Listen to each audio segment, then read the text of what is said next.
It's part of life for thousands of people living in Ireland. For most parents, separation means facing into a stressful time that stirs up strong feelings like sadness, hurt, anger, worry and confusion. What makes it even tougher is needing to make really important and difficult decisions affecting you and your children. Understandably, many parents find it hard to agree on key issues like parenting arrangements. Of course, every relationship is different, so parents go about making these decisions in different ways. Some work things out between themselves. Some look for outside support and advice, like mediation or legal advice. Other parents apply to the courts, either to formalise what they've already agreed or because they're finding it very difficult to reach agreement. This film offers basic information about some of the options available to parents when they are separating or have separated. As everyone's circumstances are different, it's important that parents consider what route is best suited to their situation and in the best interests of their children.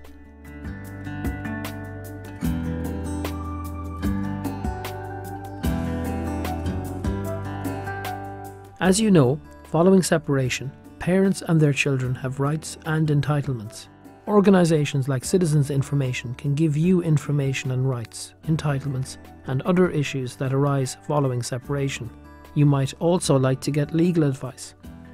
You should consider asking a solicitor for advice on the legal aspects of your case and options for reaching agreement with your partner, either with each other directly or through mediation.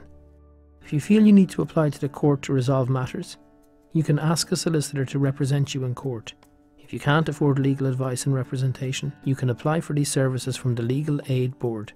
There are also free legal advice centres that provide basic legal information. The time before, during and after separation can be a challenging time to be a parent. There are special parenting courses in some parts of the country which offer support and advice. There are also professional counselling services and support groups for parents.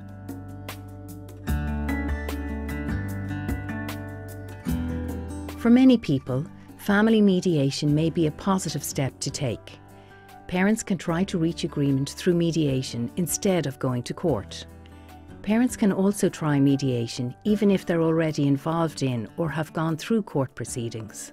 The mediator's role is to support parents to work together to try and agree on important issues such as a parenting plan. Where parents reach agreement through mediation, they can ask a court to make formal court orders about what they've agreed. Mediators are independent. They don't take sides and they don't make decisions for parents. It's a confidential service and usually involves a few sessions. Mediation services from the Family Mediation Service are free and available in certain parts of the country. There are waiting lists, so if you're interested, do apply as soon as you can. There are also some community mediation services in the country, available at no or low cost. In addition, there are independent, private family mediators who help families find solutions. If you are thinking of using a mediator, it's important to ask about their experience and the qualifications they have.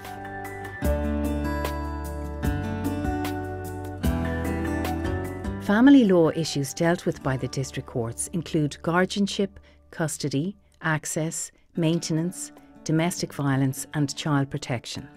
Although every situation is different, it's generally a good idea to think of court as a last resort and to try other routes like mediation first to help reach agreement. The reality of court can be different to what people sometimes expect. If you're thinking about applying to the district court and you've never been to court before, here are some basic facts that might help you. First, if you're applying to the court, you'll need to complete legal papers and follow certain procedures. For many people, going to court can be nerve-wracking. Everything about the court may be unfamiliar, and of course people are often worried about how things will go, so the atmosphere can be tense. Apart from you and your solicitors, if you have them, there'll be a few people in the courtroom. The judge sits at the top of the courtroom. The judge's role is to make decisions, and the judge needs to make decisions based above all on what's in the best interests of the children. If you decide to enter into the court process, you need to keep in mind that you'll have to keep to the order the judge makes. In front of the judge is the registrar or court clerk who assists the judge. Beside the registrar is the witness box. This is where you'd sit when you're giving evidence. A law passed in July 2013 means that certain journalists may also be in the court. The judge can decide to exclude journalists, or parents can ask the judge to do so. Where journalists are allowed to attend, there are rules on what they can report. They can't give out any information that would identify a family. You can represent yourself in court. This can be hard for people to do if they're not familiar with the law and when the issues are personal to them. However, if you're thinking about doing this instead of asking a solicitor to represent you, it's important to bear in mind that people have to follow certain legal rules in court. One reason for this is to ensure that everyone has a fair chance to have their say. The court will expect you to understand the legal aspects of your case, to have prepared well, and to bring any relevant paperwork to court so you can show, through evidence, what you feel you're entitled to. You can check in advance what you need to bring. In family law cases affecting children, children have a right to have their say. Special arrangements can be made so children can share their thoughts in a way that works well for them. Sometimes a judge may meet with a child. The court must take children's views into account.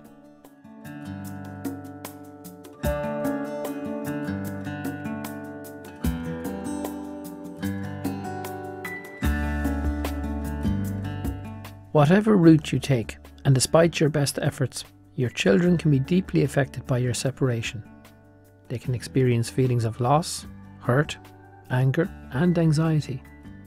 They probably have lots of questions. They may have concerns about their relationships with both parents into the future, or about how parts of their lives might be affected.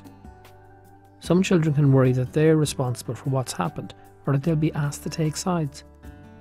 They'll have their own thoughts about what they do and don't want to happen. But they might be unsure or afraid to talk about what's on their minds. It's generally good for parents to let their children know what's happening. There are services that work with children and families in these circumstances who can offer advice on how best to talk with your children and how much to share. It's also important to hear what children's concerns and preferences are.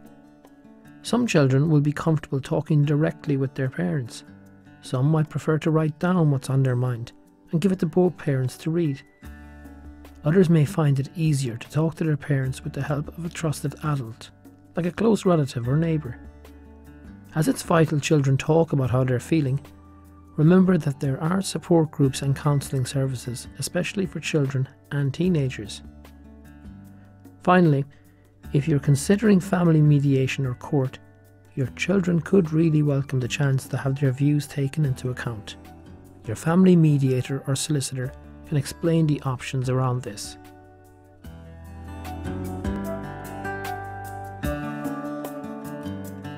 It's not always easy figuring out what route to reaching agreement will work best, whether it's court, mediation, or something else. Don't hesitate to get help. There are services that can give you information, advice, and support with making the best choices for you and especially for your children.